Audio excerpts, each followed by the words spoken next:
Welcome back, viewers, to our second lecture on the renal system. Today we'll be dealing with the vascular system of the kidney. This is our bean-shaped kidneys or kidney that is being supplied by these vessels. This is the artery or the abdominal aorta. You can also call it the descending aorta. This is a vein, also known as the inferior vena cava. Inferior vena cava.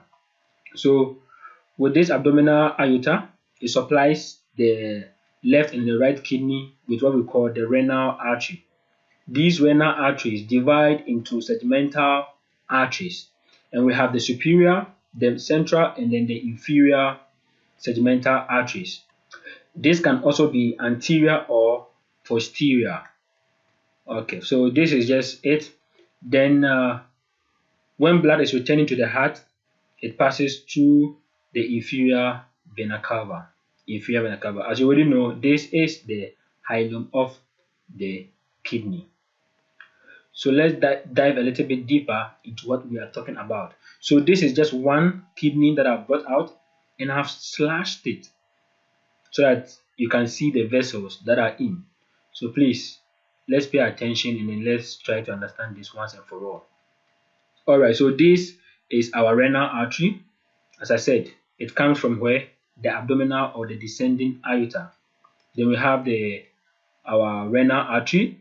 From renal artery, we have what? Segmental arteries. We have superior, middle or central, and then we have the inferior, which can also be posterior and anterior. So from segmental arteries, as you can see, it passes over here. And what are these? Interlobar arteries. These are interlobar arteries. Interlobar arteries. So we have segmental interlobar arteries. Then over here at the juxtamedullary junction, what do we have? What we call the arcuate. The arcuate arteries. The arcuate arteries. Then from the arcuate arteries, it moves into what we call the what? The interlobular artery. Interlobular artery. Now, let me magnify this area. So this is it. We have magnified it over here. So this is our arcuate vessels or the arcuate artery, the red one. Our arcuate, arcuate artery. Then over here we have what we call what? The afferent arteriole. The afferent arteriole. This afferent arteriole is what enters into the what? The glomerulus or into the renal corpuscles. The renal corpuscles. So this is it, the glomerulus. Then it leaves the glomerulus through the what we call the efferent arteriole. Efferent arteriole. So we have afferent and we have what? Efferent. So from the efferent arteriole, they drain into what we call the peritubular capillaries. Peritubular capillaries. These are formed around the convoluted what? Tubule. So they are mainly found in the cortex. Then it can also drain into what we call the vasa recta around the loop of Henle. So we have our vasa recta. So from this point, it is now entering the veins small, and there's no need to memorize this because the veins or the name of the veins are just equal to the name of the what? Arteries. So from the vasa recta or from the peritubular capillaries, to drain into what we call interlobular vein. Here we are, interlobular vein. Then from there into the arcuate vein. Then from arcuate vein into interlobar what? Vein. Then from interlobar vein, we're supposed to have what we call the segmental what? Vein. Then into the renal what? Vein.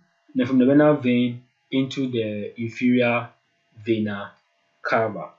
Now there's something I would like to point out over here. So over here there are two major capillaries that you can find. We have what we call the renal corpuscles or the glomerulus.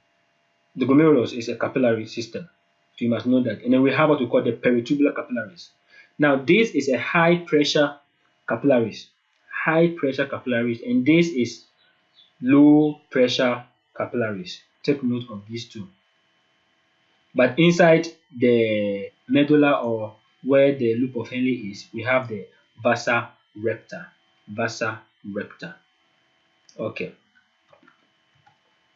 So some few things you need to know. So we have about 20 to 25% of arterial blood, which is what the cardiac output, that is supplying the kidney every single minute. So out of the amount of blood that is produced every minute, about 20 to 25% actually enter the kidney. So mathematically, cardiac output is stroke volume multiplied by what? The heart rate per minute. So we have an average stroke volume of what? 70 mils. We have an approximate heart rate of 72 beats per minute. So by calculations, we are going to have approximately 5 liters per minute. So 5 liters per minute of blood is produced every single minute. And out of this, only 20 to 25% actually enter the renal system. Now, with exercise, this value will definitely increase. Therefore, we have about 1 to 1.25 liters of blood that gets to the kidney every single minute. Every single minute. So, basically, that is just it for the vascular system of the kidney. If you have any question, please do let us know in the comment section. And if you like this video, please share and subscribe if you have not subscribed to our channel, or if this is your first time on our channel. And please don't forget to go to the previous video to watch what we posted, because understanding that will help you to understand this as well. So in our next lecture, we'll be discussing the functions of the kidney.